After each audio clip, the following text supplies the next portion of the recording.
Bienvenido a cada una de las personas que se están conectando aquí a través de la web. Dios le bendiga más.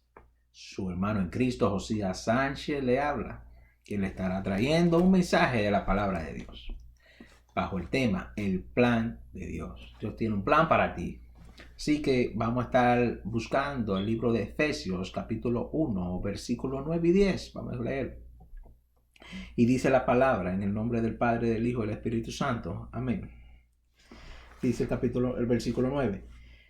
Dándonos a conocer el misterio de su voluntad, según su beneplácito, el cual se había propuesto en sí mismo, de reunir todas las cosas en Cristo en la dispensación del cumplimiento de los tiempos, así las que están en los cielos como las que están en la tierra. Alabado sea tu santo nombre. Gracias, mi Dios, por tu amor. Gracias por tu misericordia. Gracias, Señor, por lo que tú estás haciendo. Gracias, Señor, porque tú eres real. Gracias por esta oportunidad que tú me das, Padre, de transmitir tu palabra, de predicar tu palabra, Señor.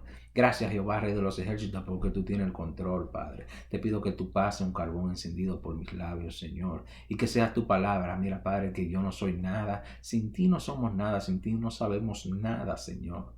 Delante de tu presencia, que sea el Espíritu Santo, Padre, que si hay alguna palabra que sale de mí que no es tuya, Padre, mejor ponme mudo, mejor pega mi lengua del paladar, Padre, y no me deje hablar. En el nombre poderoso de Jesús te pido que tú trabajes, Padre, que transmita tu palabra a cada una de esas personas que nos están escuchando ahí del otro lado, Señor. Que sea tu Espíritu Santo contrastándolo, que sea el Espíritu Santo tratando con su corazón, que sea el Espíritu Santo, Señor, tratando con su mente, Padre.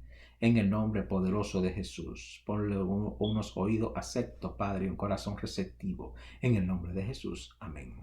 Dios le bendiga. Josías Sánchez. Recuérdese, el tema es el plan de Dios. Dios tiene un plan con usted.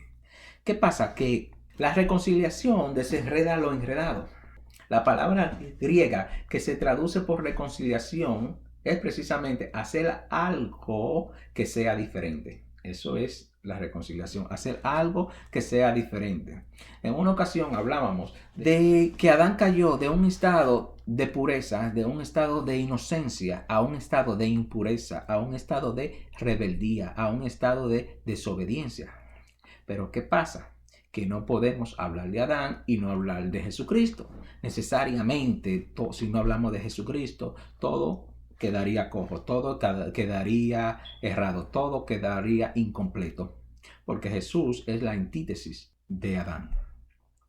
Ya que la misma palabra dice que así como el pecado entró por un hombre, por Adán, el que la salvación entró por otra, la redención entró por una. ¿Por quién? Por Jesucristo, sencillamente. Asimismo, en tal sentido, de un estado de rebeldía que nos dejó Adán, cuando aceptamos a Jesucristo como nuestro Salvador, entramos a un estado de obediencia, entramos a un estado de respeto, que se traduce también como que como una anuencia, como una adhesión, como una conciliación, como un acuerdo establecido mediante un contrato entre las partes, que genera ¿qué? Genera obligaciones y genera derechos, que sabemos todo el mundo sabe eso.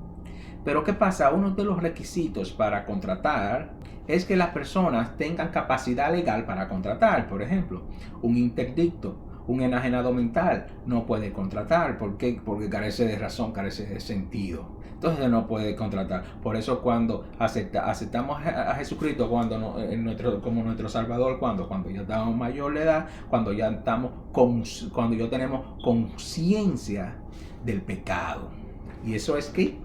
Eso es la capacidad legal. Cuando ya tenemos esa conciencia. Por eso nosotros aceptamos a Jesucristo como nuestro Salvador. ¿Y por qué lo aceptamos como nuestro Salvador? ¿Por qué? Bueno, porque todo el que nace después de Adán nació con una condición que nos imposibilita dar un culto racional a Dios directamente.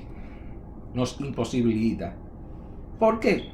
Porque sencillamente nacimos en pecado. Por eso el rey David decía: en pecado me concibió mi madre. No porque ella estuviera en el momento de la concepción en pecado, realmente así cometiendo un pecado, sino porque nació después de Adán.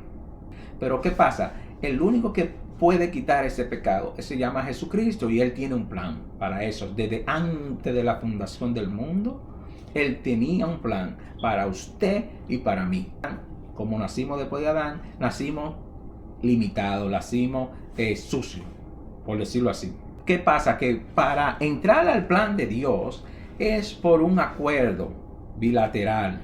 Es un acuerdo entre las partes. Es un acuerdo donde se establecen los consentimientos. Que genera ¿qué? Que genera un principio que se llama autonomía de la voluntad. Usted pone su consentimiento y yo pongo mi consentimiento para contratar. Eso es un consentimiento, un principio que se llama autonomía de la voluntad, donde yo expreso mi voluntad. La voluntad de Dios, de Jesús, está expresada siempre. Él está esperando por usted y por mí. Él está esperando por esa oveja que se descarrió, que vuelva. Él está esperando. Quien viola el contrato mayormente es el hombre, sencillamente. ¿Y qué pasa? Que esa autonomía de la voluntad, ¿qué es? Usted lo ha escuchado muchas veces. Se llama libre albedrío. Simplemente eso. Él no lo va a obligar. Es usted, de su mutuo propio, usted acepta a Jesucristo sin obligación. ¿Por qué? Porque el Espíritu Santo lo contrató con el pecado. Pero no es obligado. Acuérdense de Jesús. Jesús estaba en el madero y había un ladrón de un lado y uno del otro lado. ¿Qué pasa? Que eso no fue por casualidad, sí. Los dos leyeron el mismo letrero que decía Jesús de Nazaret, Rey de los Judíos. Los dos lo leyeron. Uno aceptó a Jesucristo y otro no.